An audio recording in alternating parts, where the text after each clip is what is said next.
so far from you, yet to me you were always so close. I wandered lost in the dark. Assalamu alaikum wa rahmatullahi ta'ala wa barakatuh.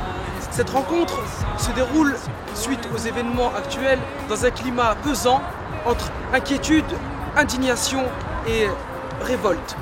À cette occasion, IFECI TV est allé à la rencontre de ces musulmans afin de recueillir leurs témoignages. Un reportage signé Hassan Bazine pour IFECI TV.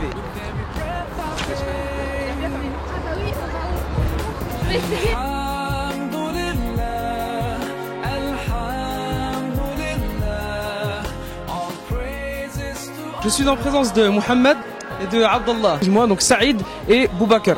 Donc je suis avec Nadia, c'est ça? Leïla, Soufiane et Ziad, Sami, Abou Zakaria, Fayrouz et Shaima, Fatma, Saïda, Latifa et Nawel. Enchanté.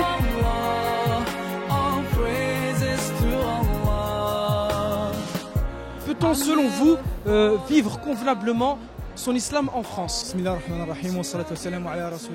personnellement dans ma vie de tous les jours ça dépend. Il y a des gens avec qui je vais vouloir justifier parce que je sais que ça va être un bon. Je sais que ces gens-là ils sont des gens ouverts et qui comprennent. Et il y a des gens je me dis si je me justifie ça va être encore pire. Déjà on est des citoyens français déjà. On est des citoyens français. On n'est pas obligé de se justifier par la voie orale. Il y a deux solutions. De s'investir, d'étudier. Soit les musulmans s'organisent. Je pense que c'est aux partis politiques de s'intégrer un peu. Intégrez-vous à la France. Selon les lois de la Constitution, il n'y a pas de souci. On peut vivre en France. Puisque les lois disent que chacun peut vivre sa religion en France comme il le veut. D'être le meilleur à l'école, et ben, ça montre une nouvelle image et ça change un peu les préjugés. Donc on essaye d'être les meilleurs et de montrer qu'on en a dans la tête, que c'est pas parce qu'on a un voile que d'un seul coup on ne sait pas lire. Donc on leur montre que nous aussi on a les mêmes capacités qu'eux, on est intelligents comme eux. On est là, on est citoyens français, on communique tous les jours, on prend le bus, on prend le train, on vit.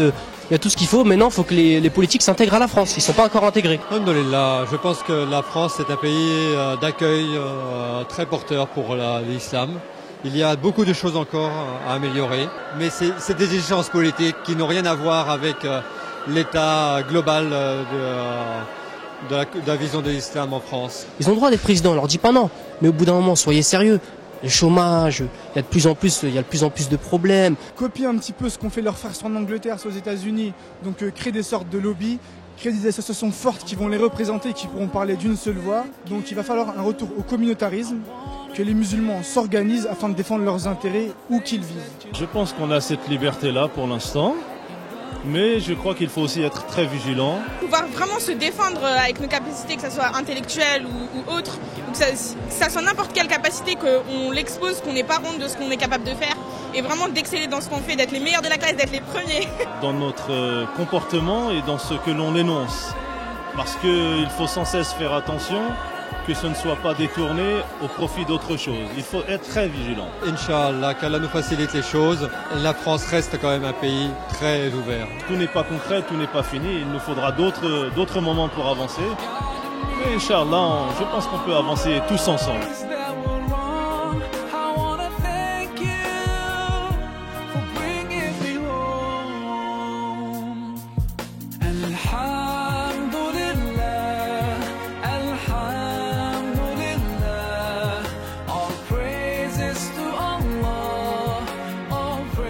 Alors en parlant des politiques, parce que vous parlez des politiques, Marine Le Pen affirmant dans un de ses discours que tous les Français mangeaient halal. Abdallah?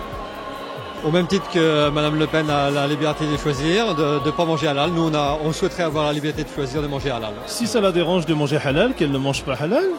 Et puis c'est tout simplement, chacun doit pouvoir trouver son contentement. Nous avons des obligations religieuses quant à la viande halal. Elle n'a pas d'obligation religieuse, elle a la liberté de choisir. On a compris qu'elle a voulu prendre ce sujet, sa campagne. Donc je dirais à Marine Le Pen, merci pour les charolaises, c'est vraiment très bon. C'est oui, les musulmans mangent halal, suivent leur religion, et ça c'est un très bon point, un très bon signe pour nous, en tout cas peut-être pas pour elle. Elle nous critique sur une façon de manger en disant que c'est par exemple une façon barbare et sauvage d'abattre les animaux. Je l'invite à aller se renseigner sur ce que signifie étourdir un animal. Donc c'est lui mettre une grosse tige en fer en plein dans le crâne, de lui fracasser le crâne et après de le tuer. Donc je pense que c'est un peu plus barbare.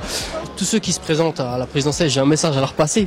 S'il vous plaît, soit vous contribuez, soit revenez comme tout le monde en tant que citoyen.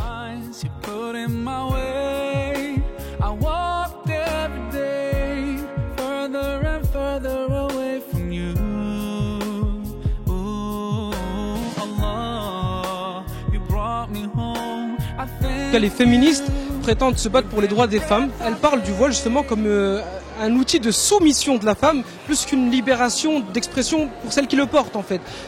Je pense qu'on est soumis qu'à Dieu, on n'est pas soumis à nos parents, on n'est pas soumis à quelqu'un d'autre. Votre avis? Ben moi, écoutez, par rapport au port du voile dans le milieu privé, ça touche parce que ma mère est assistante maternelle notamment et ben là, je pense que c'est vraiment chercher la bébête, c'est vraiment chercher. Enfin, je veux dire, on est dans un domaine privé, on est dans un pays de liberté. Moi, je comprends pas, c'est pas acceptable, quoi. Je pense que c'est vraiment un choix et justement, c'est ce choix qui fait qu'elles montrent qu'elles sont pas soumises. Et ça peut étonner des gens de se dire comment on peut s'enfermer, mais c'est pas du tout un enfermement. On est beaucoup plus ouvert, on est mieux. Je pense que c'est des ignorantes. Le port du voile n'a rien à voir avec la liberté. Bien au contraire, la liberté, on l'a eu bien avant eux. Les droits qu'ils ont eus, le fait d'être libre en tant que femme, ils l'ont eu qu'en 1940-44. Ce qui nous différencie, c'est qu'on n'a pas en fait la même définition de la liberté. Pour elles, la liberté, c'est les mini-jupes, voilà, le décolleté.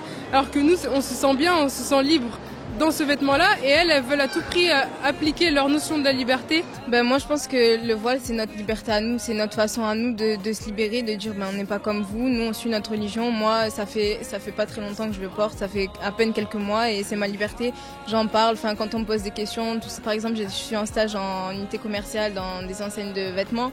On entend parler, on dit oui Shaima elle a mis le voile et tout. Peut-être c'est son père qui lui a dit, peut-être elle a eu 18 ans, elle va se marier. Non c'est pas vrai, je le dis très bien, c'est mon choix, je l'ai mis tout seul et puis c'est tout. C'est ma liberté contre eux. La dernière fois, je regardais dans le journal Le Monde, ils montraient des photos du magazine Vogue.